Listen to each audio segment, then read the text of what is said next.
Good evening, Dr. Mergavel. Thank you for joining us. I know that you've got some good information for us as well. Why don't you go ahead and take it away? Thank you, Dr. Southworth. Good evening, everyone. Thanks for joining today. The main update I have for this evening is that the Food and Drug Administration this Tuesday has authorized a COVID-19 vaccine, the Pfizer vaccine booster for children ages 5 through 11 to be given 5 months after the second dose. The CDC's Advisory Committee on Immunization Practices, called ACIP, met today and have given their approval for this particular booster dose for children ages 5 through 11. It is expected the CDC Director, Dr. Walensky, most likely will sign off soon. We are planning to get community leadership approval next week, and we'll start administering this particular booster, which is the first booster for anyone ages 5 and above in the clinics and also in our vaccine outreach teams in the community.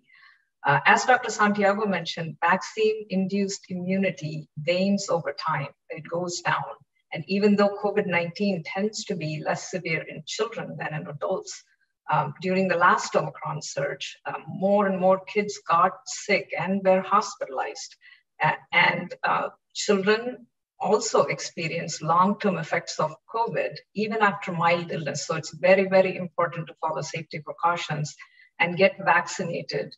Ryan, I think that we have to talk a little bit about is that there's a lot of reasons why people are hesitant for vaccines. That vaccine hesitancy that adults may have sometimes translates to getting their children vaccinated. Absolutely. The cases are rising rapidly for a reason, and these are the reasons. Omicron's really contagious. Even people who are vaccinated can get it. And the best way that you can move forward with this is to make sure that you are up to date on your vaccination status. And that vaccination status, I know we've discussed this offline as well, is kind of focused, and it's being put out there into the community.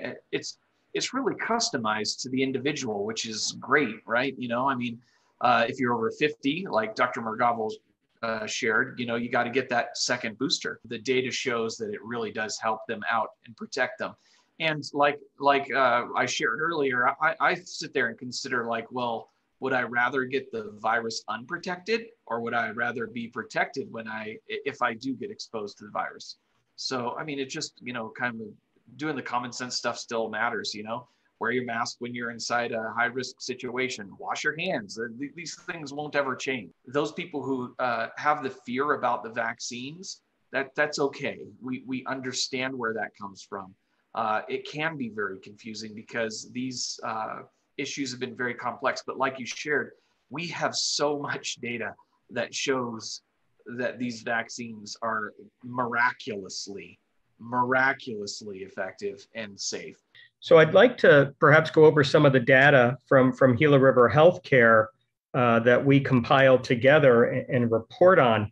Well, out of 8,079 adult patients, 1,111 have had to be hospitalized. Now, that is a much higher rate of 13.8%. And the reason that is because of conditions that exist, such as diabetes and others, that really increase somebody's risk of having a severe infection.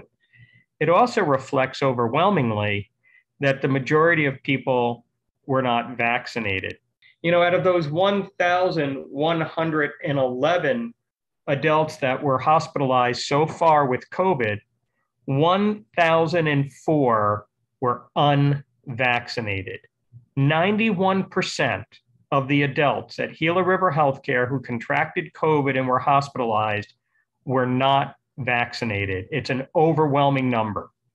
And unfortunately, and it's difficult to sometimes discuss this, but out of Gila River Healthcare, there have been 285 adult deaths. Our fatality rate for all of our cases is about 3.5%. for adults. That's 3.5 times the state rate. But out of those 285 adult deaths from COVID, 263 were unvaccinated, 93%. For the community, for those that reside in districts 1 through 7, and we believe this data is very accurate, less than 45% have received 2 doses. Less than 16% have received 3 doses, and less than 2% have received 4. And so we are concerned, I will be frank, that as we look at the evolution of the viruses into more infectious versions, we look at the fact that people, of course, are exhausted by COVID, and it's hard for them to think about COVID as an active part of their life and having to maintain safety now. And it feels as if it's not ending.